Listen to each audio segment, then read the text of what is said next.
Hello guys, welcome to my channel quiz वाली। आज के टॉप 8 क्वेश्चंस डिस्कस करते हैं और अगर आप किसी भी कॉम्पिटिटिव एग्जाम्स की तैयारी कर रहे हैं तो ये आपके लिए यूजफुल होंगे।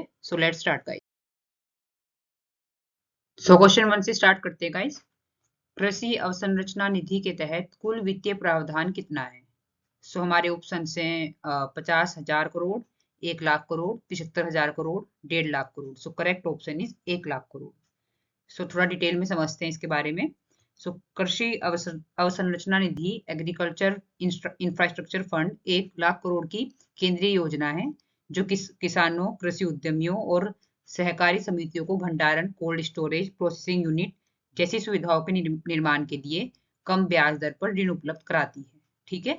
ये क्या क्या काम करती है और कितना कुल वित्तीय प्रावधान इसमें कितना है, इन दोनों पॉइंट को आप याद रखेंगे। नेक्स्ट क्वेश्चन, इसके बाद थोड़ा इस जैसी ही और जो इस तरह की कृषि से जुड़ी हुई जितनी भी योजनाएं हैं उन्हें भी एक बार देख लेते हैं कि ताकि एग्जाम में आए तो आप उसका आंसर दे सकते हैं। ई नाम है नेशनल एग्रीकल्चर मार्केट, एक ऑनलाइन ट्रेडिंग प्लेटफॉर्म जो देश भर की मंडियों को जोड़ता है। ठीक है, ताकि किसान बेहतर दाम पा सके। ये ई नाम है। पीएम किसान है प्रधानमंत्री किसान सम्मान निधि, सभी योग्य किसानों को सालाना 6,000 की आर्थिक सहायता 3 किस्तों में दी जाती है। ठीक है, आपके मतलब जो भी किसान फैमिली से बिलोंग करते हैं उन सबको ये चीज के बारे में पता होगा। ठीक है।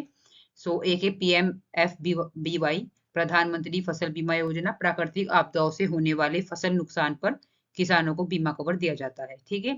PM आशा, प्रधानमंत्री अन्नदाता आय संरक्षण अभियान। इसमें न्यूनतम समर्थन मूल्य पर खरीदी सुनिश्चित करने के लिए योजना बनाई जाती है। ठीक है। एक है आपकी राष्ट्रीय कृषि विकास योजना, कृषि और उससे जुड़े क्षेत्रों में निवेश बढ़ाकर किसानों की आय को बढ़ाना। ठीक है। फिर है सोयल हेल्थ कार्ड स्कीम, किसानों को उनकी मिट्टी की सेहत और पोषक तत्वों को की जानकारी देने के लिए कार्ड जारी करना। ठीक है, टेस्टिंग की जाती है मिट्टी की, किसमें क्या कमी है, किस चीज की, किससे हम और अधिक अपनी फसल को की उर्वरता को बढ़ा सकते हैं। Okay, next question guys. Supreme court ने दिल्ली एनसीआर में आवारा कुत्तों के लिए क्या आदेश दिया है? करेक्ट ऑप्शन इज उन्हें शेल्टर में ले जाने और वापस न छोड़ने का आदेश दिया है। ठीक है, थोड़ा डिटेल में फैसला है कि किस क्या है। इस आदेश को प्रति रिपोर्टिंग में 1 मिलियन से अधिक आवारा कुत्तों की तमाम मुश्किलों से निपटने हेतु लागू करने का लक्ष्य बताया गया है, जिसमें 15,000 करोड़ का अनुमानित खर्च शामिल है। ठीक है, और इसमें बताया गया कि आप अगर एक बार पकड़ोगे तो आपको किसी और दूसरी जगह उन कुत्तों को नहीं छोड़ना, आप शेल्टर में ही रखोगे। ठीक है, और इसका बच्चों और बूढ़ों की सुरक्षा के लिए ये वाला कदम उठाया गया है। और जो कुत्तों से रिलेटेड स्टेट लेवल पर प्रोग्राम चल रहे हैं, थोड़ा उन्हें भी देख लेते हैं। ABC grant, animal welfare board of India, आवारा कुत्तों की नसबंदी व टीकाकरण के लिए ₹800 प्रति कुत्ता व 2 करोड़ अस्पताल फंड। ठीक है। कर्नाटका डेली मील स्कीम, लगभग 3 करोड़ से प्रतिदिन ₹22 मूल्य का भोजन हर आवारा कुत्ते को। और नागपुर डॉग शेल्टर प्रोजेक्ट, ये है कि लगभग 7 करोड़ की लागत से आधुनिक कुत्ता शेल्टर निर्माण किए जाएंगे। ठीक है। Next question guys. कोलोराडो नदी संकट को बढ़ाने वाले मुख्य कारण कौन से हैं? ये नदी, ये ब्लू जो लाइन आप देख रहे हैं, ये नदी है मतलब। ठीक है, ये दिखाई गई है और ये कहाँ पर है? यूएस में है ये। करेक्ट ऑप्शन इज मुख्य कारण कौन से हैं? जलवायु परिवर्तन और अधिक उपयोग। ठीक है, जिससे उधर सूखा आ रहा है, मतलब उसका जल स्तर घट रहा है नदी का। थोड़ा समझते हैं। कोलोराडो नदी स्थानीय यूएसए और मैक्सिको में है। और स्रोत क्या है? रॉकी पर्वत और कोलोराडो रॉकी पर्वत से इसका जल निकलता है। और लंबाई लगभग 2330 किलोमीटर। और महत्व क्या है? अमेरिका के दक्षिण पश्चिमी हिस्से को पानी और बिजली की आपूर्ति कराती है ये नदी। ठीक है, तो और आउट ऑफ इंडिया या फिर इन इंडिया भी जो एग्जाम पॉइंट ऑफ व्यू से इम्पोर्टेंट है, तो एक बार उन्हें भी देख लेते हैं। फर्स्ट यही है कोलोराडो, ये मैं देख चुकी हूँ। और नाइल है, ये अफ्रीका में है और दुनिया की सबसे लंबी नदी है। एग्जाम में डायरेक्ट पूछ लिया जाता है दुनिया की सबसे लंबी नदी कौन सी है, तो आप याद रखिए नाइल नदी।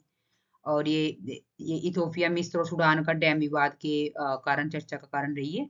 अमेज़न है, ये ब्राजील में है और जंगल कटाई, बाढ़ आदि चर्चा का कारण रहती है। और जल प्रवाह में दुनिया में सबसे आगे, ठीक है। फिर डेन्यूब है, ये यूरोप में है और 10 देशों से होकर जाती है, और ये भी चर्चा का कारण प्रदूषण और सूखे की वजह से ही है, और यूरोप की दूसरी सबसे लंबी नदी है, ठीक है। और मैंगकोंग है, मैकोंग, तो ये दक्षिण पूर्व एशिया में है, और चीन चीन का डैम विवाद है इसमें चर्चा में, और 6 देशों से होकर बहती है। फिर आपका है यांगची, यांगजी, ये चीन में है, इसके नाम से ही पता चल रहा है, ठीक है, ठीक है। सो एशिया की सबसे लंबी नदी है, ये याद रखेंगे आप, ये इंपॉर्टेंट है, ठीक है। फिर उसके बाद में आपका गंगा ब्रह्मपुत्र मेघना डेल्टा, और भारत बांग्लादेश है, दुनिया का सबसे बड़ा डेल्टा बनाती है, ये भी याद रखेंगे। मरे डार्लिंग ऑस्ट्रेलिया में है, ये सूखे और पानी का विवाद ये कुछ दिन पहले आया था न्यूज में। सो ऑस्ट्रेलिया की सबसे लंबी नदी प्रणाली है, याद रखेंगे।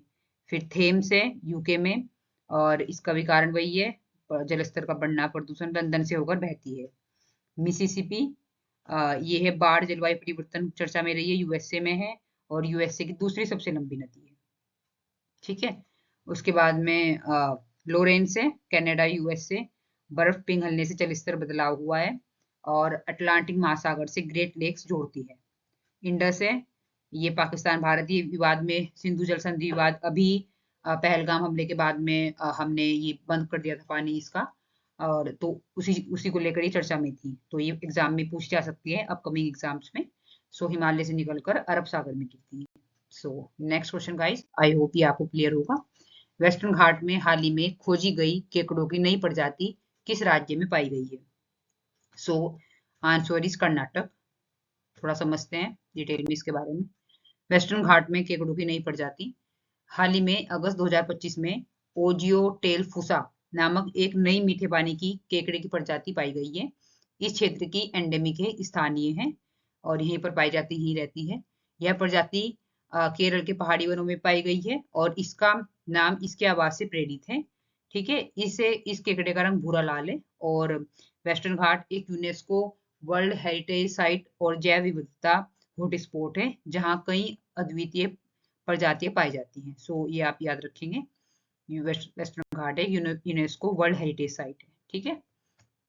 नेक्स्ट क्वेश्चन, एशियाटिक शेरों की संख्या गिर वन में 2020 से 2025 तक कितनी बढ़ी है? अभी गिर वन में जो गुजरात में है उसमें शेरों की संख्या में वृद्धि हुई है, ठीक है, एशियाटिक जो शेर होते हैं। सो ये कितनी बढ़ी है? 32%। सो 16वां शेरों की जनगणना बताती है कि गिर में एशियाटिक शेरों की संख्या 674 2020 में थी, और अब ये बढ़कर 891 हो गई है, और यह गणना 35,000 वर्ग किलोमीटर क्षेत्र में की गई है, जो पिछले 5 वर्षों में लगातार विस्तारित हो रहा है। और अब 507 शेर यानी कुल जनसंख्या का लगभग 57%, लगभग आधा, पारंपरिक संरक्षित क्षेत्रों के बाहर विभिन्न इलाकों जैसे बर्दा, मितियाला, जेतपुर, बद्रा जसदन और तटीय क्षेत्रों में पाए जाते हैं। नेक्स्ट क्वेश्चन, इसके बारे में थोड़ा और समझते हैं। सो गिरवन के अलावा एशियाई शेर भारत में मुख्यतः केवल गुजरात राज्य के कुछ और इलाकों में पाए जाते हैं, ठीक है। और ये जो प्राकृतिक आबादी दुनिया में और कहीं नहीं है, सो ये इन्हीं में ही है सिर्फ। तो गिर नेशनल पार्क और wildlife sanctuary, Girnar wildlife sanctuary, Mitiyala wildlife sanctuary, Paniya wildlife sanctuary, Babariya reserve forest, coastal और गिर के आसपास के खुले जंगल व चारगाह क्षेत्र। तो ये exam point of Numbeo report media cover के अनुसार मिड 2025 में भारत का कौन सा शहर सबसे सुरक्षित माना गया है? So Delhi, Mangalore, Noida, Ghaziabad. So correct option is Mangalore. और कुछ रिपोर्ट्स में अहमदाबाद भी है, तो अगर ऑप्शंस में अहमदाबाद हो तो आप वो करेक्ट करेंगे, और अगर मैंगलोर है तो वो करेक्ट करेंगे, ठीक।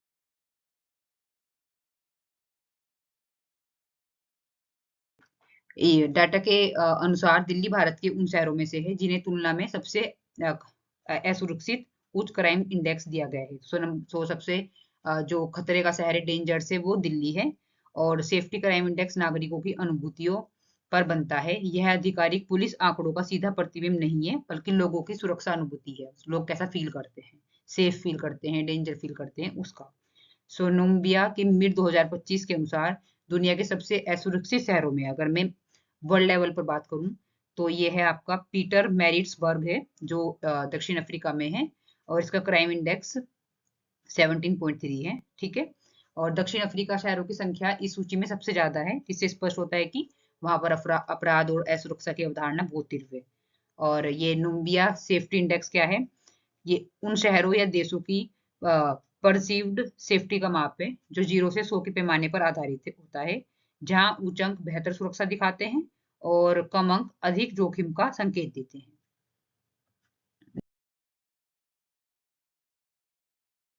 धारा 152 के तहत दोषी पाए जाने पर संभावित सजा क्या है? सो करेक्ट ऑप्शन इज 7 साल से आजीवन कारावास। 7 साल से लेकर आजीवन कारावास तक इसमें आपको सजा दी जा सकती है धारा 152 में। थोड़ा डिटेल में समझते हैं इसके बारे में। बीएनएस धारा 152। सो बीएनएस क्या है? भारतीय न्याय संहिता। और 2023 में पारित नया दंड संहिता कानून है, जिसने आईपीसी को बदलकर आधुनिक और सरल रूप दिया है। इंडियन पिनल कोड को बदलकर सरल रूप दिया है, तो ये भारतीय न्याय संहिता बीएनएस बोला गया है इसे। तो धारा 152 उन कृत्यों को दंडनीय मानती है जो भारत की संप्रभुता, एकता, अखंडता को खतरे में डाले, जैसे अलगाववाद, विध्वंसक गतिविधियां या सशस्त्र विद्रोह। ठीक है।